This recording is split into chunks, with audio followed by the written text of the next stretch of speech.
अंदर जी आपकी बारी है। राम राम जी, राम राम, राम राम। इस बार गली राम राम। हमारे बीच में हमारे हरियाणा कांग्रेस के प्रभारी, देश की विपक्ष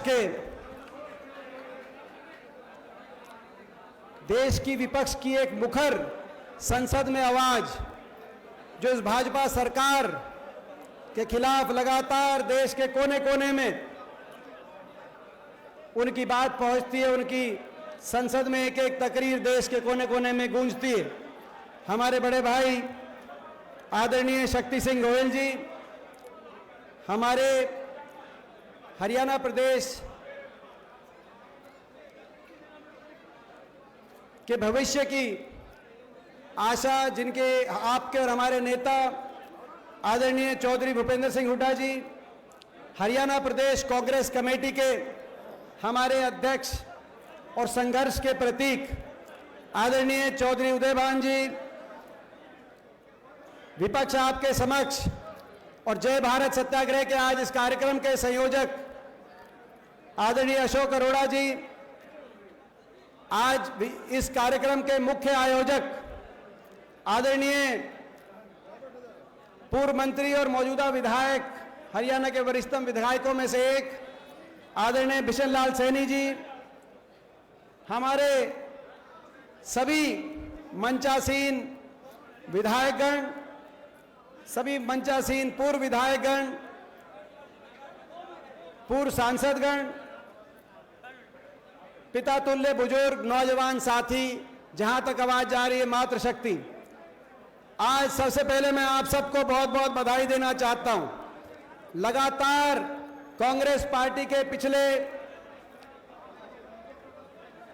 कई महीनों से जो कार्यक्रम चल रहे हैं, पहले राहुल जी की भारत जोड़ो यात्रा, उसके बाद हाथ से हाथ जोड़ो कार्यक्रम, हम लगातार हर रोज कार्यक्रम कर रहे हैं प्रदेश के कोने कोने में, और अब जय भारत सत्याग्रह का आज का कार्यक्रम।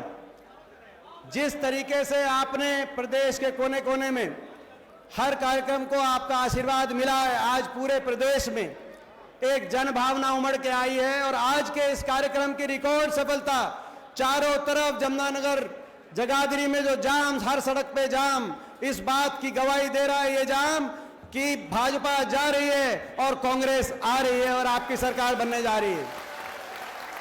बधाई आपको देना चाहता हूं। एक साल बचा है, चुनाव का बिगुल बज चुका है, ठीक एक साल के बाद लोकसभा चुनाव, और उम्मीद की जा रही है लोकसभा चुनाव के साथ विधानसभा चुनाव भी होगा।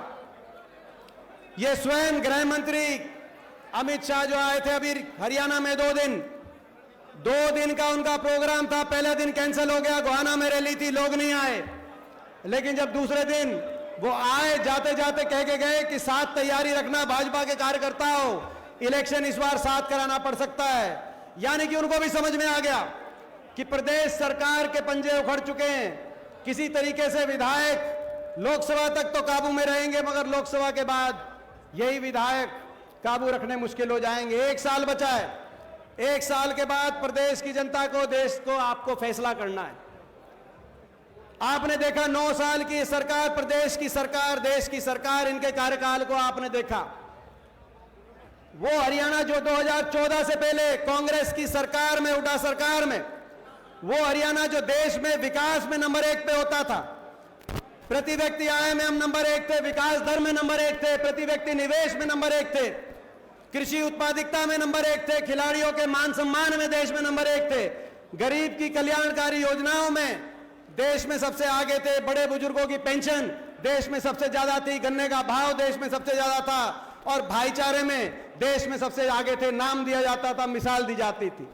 आज वो हरियाणा 9 साल की इस खट्टर सरकार के बाद, 9 साल की इस भाजपा सरकार के बाद विकास में तो पिछड़ गया, 19वें पायदान पे नीति आयोग बता रहा है, लेकिन आगे पहुंच गया, देश में नंबर 1 बन गया। तो किस बात में? बेरोजगारी में देश में नंबर 1, ना इंडस्ट्री आई, ना प्राइवेट के अंदर नौकरी, ना सरकारी रोजगार निकली।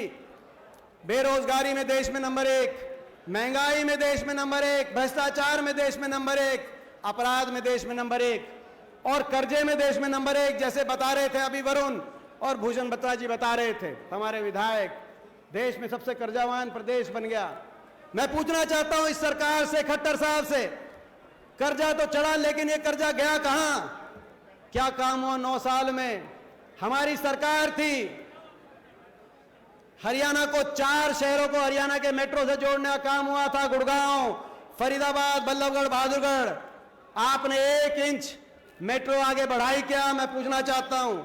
3 रेल की लाइन हमारी सरकार में हरियाणा में बिछी थी और 3 सैद्धांतिक मंजूर हो गई थी, जिसमें एक यमुनानगर की रेल की लाइन भी थी। आपने 1 इंच भी रेल की लाइन बिछाई क्या? मैं आपसे पूछना चाहता हूं। 4 थर्मल के कारखाने बिजली पैदा करने के हमारी सरकार के समय हरियाणा के कोने कोने में, जिसमें एक यमुनानगर में भी लगा था। खट्टर साहब, आपने 1 थर्मल का कारखाना पूरे प्रदेश में कहीं लगाया क्या? हमारे समय 12 विश्वविद्यालय प्रदेश के कोने कोने में, रेवाड़ी में इंदिरा गांधी विश्वविद्यालय से लेकर महेंद्रगढ़ के सेंट्रल यूनिवर्सिटी से लेकर लाला लाजपत राय यूनिवर्सिटी हिसार से लेकर पंडित भगवत दयाल शर्मा यूनिवर्सिटी रोहतक से लेकर प्रदेश के कोने कोने में 12 विश्वविद्यालय बने थे। आपने 1 विश्वविद्यालय बनाया क्या? जब हमारी सरकार थी 6 मेडिकल कॉलेज प्रदेश के कोने कोने में बने थे। कल्पना चावला मेडिकल कॉलेज करनाल से लेकर भगत फूल सिंह महिला विश्वविद्यालय मेडिकल कॉलेज खानपुर में। आपने पूरे प्रदेश में कहा कि हर जिले में मेडिकल कॉलेज बनेगा, मगर 9 साल में कोई 1 मेडिकल कॉलेज आपने बनाया क्या? जब हमारी सरकार थी, प्रदेश के, जब हमारी सरकार, मैं आग्रह करूंगा भाई 2 मिनट आराम से, जोश है मगर जोश के साथ होश। जब हमारी सरकार थी, प्रदेश के गरीब आदमी को 4 लाख गरीब परिवारों को 100-100 गज के प्लॉट फ्री में देने का काम हुआ था और 3.5 लाख परिवारों को प्रियदर्शनी इंदिरा गांधी आवास योजना के माध्यम से मुफ्त में मकान बनाने का काम हुआ था। आपने 1 गरीब परिवार को प्रदेश में 100 गज नहीं, 1 गज का प्लॉट या 1 मकान आवंटित करने का काम किया कि मैं पूछना चाहता हूं। जब हमारी सरकार थी, किसान के 1600 करोड़ के बिजली के बिल माफ हुए, 2200 करोड़ के कोऑपरेटिव के कर्जा माफ हुआ, गन्ने का, पॉपुलर का और धान का डंके की चोट में सबसे ज्यादा भाव मिला था कि नहीं मिला? तो मैं आपसे पूछना चाहता हूं। और खट्टर साहब, आप बताओ, आपने एक भी किसान को 1 रुपए का कोई राहत देने का काम किया क्या? क्या किया जो कर्जा इतना बढ़ा दिया? मैं बताता हूं क्या किया। ऐसा नहीं है इनने काम नहीं किए, इन्होंने भी काम किए हैं। काम ना भी करते तो भी हम काम चला लेते, लेकिन इन्होंने काम बिगाड़ने का काम किया है। 3 काम किए इन्होंने। भाई को भाई से उलझाने का काम किया है, धर्म जाति के आधार पर भाई को भाई से का दुश्मन बनाकर अपनी वोट की राजनीति करने का काम इन्होंने किया है। इन्होंने प्रदेश को भ्रष्टाचार, प्रदेश की विकास की यात्रा को भ्रष्टाचार भेंट चढ़ाने का काम किया है और इन्होंने हर वर्ग को अपमानित करने का काम किया है, हर वर्ग के मान सम्मान की पगड़ी को रोंदने का काम किया। ऐसा भ्रष्टाचार, आपको याद होगा, लोग इतने दुखी थे इस सरकार से। दोबारा सरकार बन गई, मगर मैं शक्ति सिंह जी को बताना चाहता हूं, लोग इतने दुखी थे 2019 में भी इस सरकार को दोबारा नहीं चाहते थे, लोग बदलना चाहते थे। बीजेपी ने नारा दिया 75 पार, दिया था कि नहीं दिया था 75 पार नारा? और जेजेपी ने नारा दिया बीजेपी को करेंगे जमुना पार। एक कहता था 75 पार, दूसरा कहता था बीजेपी को करेंगे जमुना पार। इलेक्शन का नतीजा आते ही दोनों बन गए जमा पक्के यार। बन गए कि नहीं बन गए? प्रदेश में बना दी भ्रष्ट सरकार, प्रदेश में बना दी भ्रष्ट सरकार। जनता कर रही है हाहाकार। और अब कहते हैं जेजेपी वाले, नहीं याद आई है उनको, 4 साल के बाद याद आई है। मैं देख रहा था बयान जेजेपी के संस्थापकों का, उन्होंने कहा कि हमारा मन था कि हम हुड्डा साहब को समर्थन दें। आपने भी बयान पढ़ा होगा, 2-3 दिन पहले बयान आया हुआ है कि हमारा मन था, हम तो हुड्डा साहब को भी समर्थन दे सकते थे। बड़ी जल्दी याद आ गई। 4 साल तक मन की बात मन में थी, मगर जब आज प्रदेश के कोने कोने में हर व्यक्ति के दिल के अंदर हुड्डा साहब का नाम आ गया, हर आदमी की जबान पे हुड्डा साहब का नाम आ गया, तो आपको आज हमारी याद आ गई। तो आज आपको हमारी याद आ गई। अब कह रहे हैं, मैं बताता हूं क्या हुआ। प्रदेश के लोगों के साथ इतना विश्वासघात, इतना बड़ा विश्वासघात। लोगों को कहा कि 5100 पेंशन पे समझौता कर रहे हैं। मैं पूछना चाहता हूं, आपको याद होगा वो प्रेस कॉन्फ्रेंस दिल्ली में, जेजेपी पार्टी ने कहा 5100 पेंशन पे समझौता हो गया। एक तरफ अमित शाह खड़े थे, दूसरी तरफ खट्टर साहब खड़े थे। मैं आपसे पूछना चाहता हूं बड़े बुजुर्गों से, वो 5100 पेंशन आपकी आ रही है या नहीं आ रही है? 5100 पेंशन का समझौता नहीं था, प्रदेश को लूटने का समझौता था, भ्रष्टाचार की छूट का समझौता था, भ्रष्टाचार के लाइसेंस का समझौता था। और ये केवल हम नहीं कह रहे, प्रदेश का बच्चा बच्चा कह रहा है। और यहां तक कि बीजेपी के, जेजेपी के विधायक कह रहे हैं। नारनौंद के इनके विधायक हैं, दादा गौतम, नाम सुना होगा। दादा गौतम नाम सुना है कि नहीं सुना? दादा गौतम नाम है। हम नहीं कह रहे, वो कह रहे हैं कि प्रदेश की सरकार में ईसा खोपर बढ़ गया, ईसा खोपर बढ़ गया प्रदेश की सरकार में, ईसा खोपर बढ़ गया प्रदेश की सरकार में। खोपर एकला ही सारा जीवन लग रहा है, एकला ही जीवन लग रहा है। क्या जीवन है? खुला भ्रष्टाचार। महकमे इस बात के लिए नहीं बांटे गए, ये प्रदेश की वो सरकार है, महकमे इस बात के लिए नहीं बांटे गए कि किस महकमे से कैसे लोगों का काम हो। महकमे इस बात के लिए बांटे गए किस महकमे से ज्यादा मलाई खाई जाए, कैसे प्रदेश को लूटा जाए। माइनिंग का महकमा किसके पास जाए, कैसे यमुनानगर की सड़क साफ और माइनिंग के अंदर हिस्सा हाफ कौन कर रहा है, मुझे बताने की जरूरत नहीं है, आपको पता है क्या खेल चल रहा है यमुनानगर के अंदर। भ्रष्टाचार, माइनिंग का महकमा किसके पास जाए, शराब का महकमा किसके पास जाए, एक्साइज टैक्सेशन का महकमा किसके पास जाए, और कौन सा खोपर सरकार में बढ़ के पूरा जीन जाए। ये समझौता था।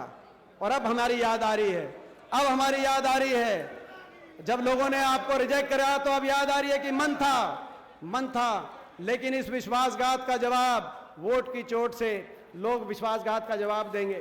भ्रष्टाचार हरियाणा तक ही नहीं, आज हरियाणा से लेकर दिल्ली तक खुला भ्रष्टाचार का तमाशा। बड़े उद्योगपति समूह, एक ऐसा उद्योगपति समूह जिसको भाजपा की सरकारें झोंक दी गई, हरियाणा की सरकार ने भी बिजली का जो हमारा करार था उसको बदल के उस समूह को लाभ पहुंचाने का काम किया। और जब बात राहुल गांधी जी ने उठाई तो राहुल गांधी जी की बात को कुचलने के लिए, बात को दबाने के लिए, क्योंकि भ्रष्टाचार में, मैं पूछना चाहता हूं आपसे, भाजपा के इस भ्रष्टाचार के खिलाफ निष्पक्ष जांच की मांग करना क्या राष्ट्रहित नहीं है? क्या देश इसमें बीजेपी की भ्रष्टाचार की जांच होनी चाहिए कि नहीं होनी चाहिए? मैं आपसे पूछना चाहता हूं, एक बार हाथ उठा के बताओ कि जांच होनी चाहिए कि नहीं होनी चाहिए। ऐसा भ्रष्टाचार, बीजेपी कहती थी काला धन आएगा, नारा था काला धन आएगा, सबके खाते में 15-15 लाख आएंगे, बांटे आएंगे, काला धन लाएंगे। काला धन तो आया नहीं, लेकिन काले धन वालों को बीजेपी में ले आए, यही बात बनी है। आज काले धन वाले जो भी पकड़ा जाता है, एक ही फार्मूला है बीजेपी में, बीजेपी ज्वाइन कर जाओ, रातों रात काला धन सफेद हो जाएगा, भारत देश भ्रष्टाचार से मुक्त हो जाएगा। ये फॉर्मूला चल रहा है इनका। और इसीलिए राहुल गांधी जी ने आवाज उठाई। और भाजपा ये सोचने की गलती ना करे कि राहुल गांधी जी की कांग्रेस पार्टी की आवाज को वो दबा पाएंगे। ये वो आवाज, ये सत्य की आवाज है, राजनीतिक नैतिकता की आवाज है। इस आवाज में हम सब की आवाज शामिल है। भाजपा में जितना जोर है, मोदी सरकार में जितना जोर है, वो पूरा जोर आजमाइश कर लें। देश के कोने कोने में ये आवाज गूंजेगी और सबसे ज्यादा इस आवाज, कहीं ये आवाज सुनाई देगी तो वो हरियाणा की इस कर्म भूमि में सुनाई देगी। आज हम ये कहना चाहते हैं। इस सरकार में आखिरी बात कहते हुए अपनी बात समाप्त करता हूं।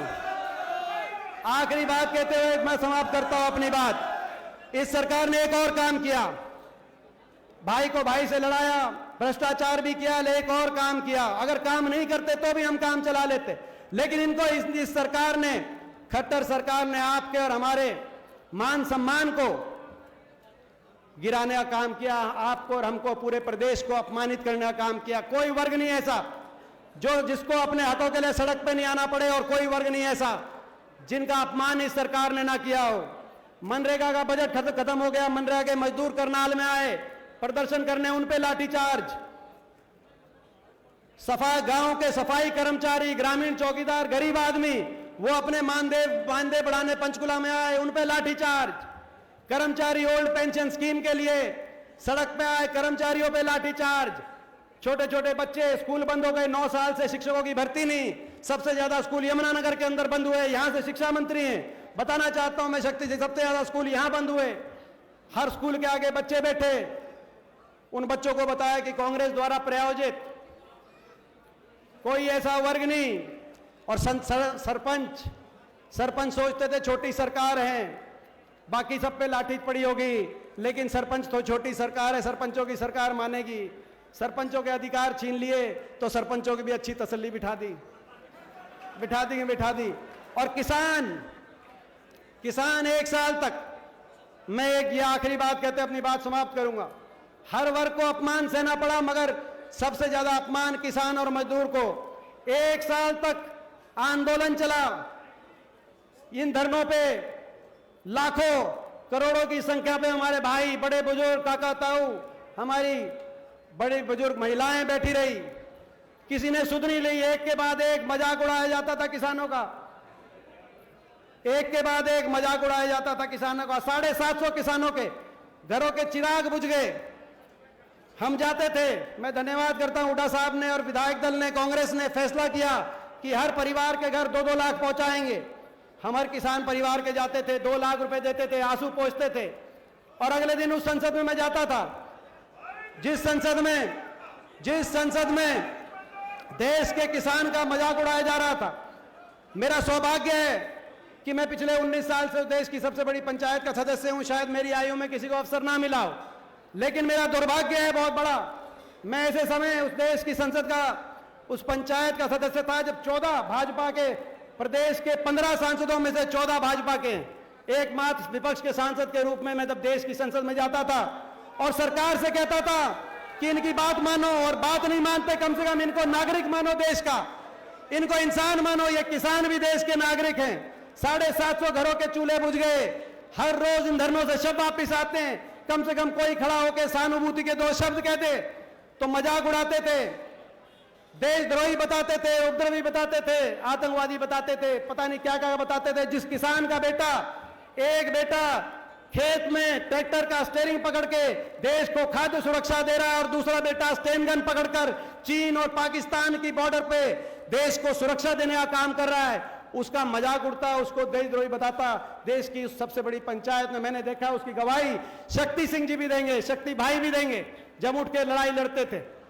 आज ऐसी सरकार जिसने हर वर्ग का अपमान किया, प्रदेश को विकास की पटरी से उतार दिया, प्रदेश के नौजवान को देश में सबसे ज्यादा बेरोजगारी की तरफ धकेल दिया। मैं आप सबसे पूछना चाहता हूं, इस सरकार के खिलाफ 1 साल बचा है, इस सरकार को बदलने के लिए, हरियाणा खुशहाली, भाईचारे, विकास के रास्ते पे लाने के लिए ये लड़ाई हम लड़ें कि नहीं लड़ें, मैं आपसे पूछना चाहता हूं। मैं आपसे पूछना चाहता हूं, जो संसद के अंदर मैंने अकेलापन महसूस किया होगा, इस लड़ाई में आप हमारा कांग्रेस पार्टी को इस लड़ाई में अकेलापन तो महसूस नहीं होगा। हरियाणा में आप साथ मिलेगा कि नहीं मिलेगा, मैं पूछना चाहता हूं। एक बार सारे हाथ उठा के बताओ कि इस लड़ाई में आपका साथ मिलेगा। आपका बहुत बहुत धन्यवाद। बहुत बहुत धन्यवाद एमपी साहब, आपने सभी बिंदुओं पर विस्तार से चर्चा की। अब मेरा अनुरोध है कि हमारी पार्टी के प्रदेश के अध्यक्ष, बहुत ही संघर्षशील साथी, आदरणीय श्री उदयभान जी, वो आए अपना संदेश दें।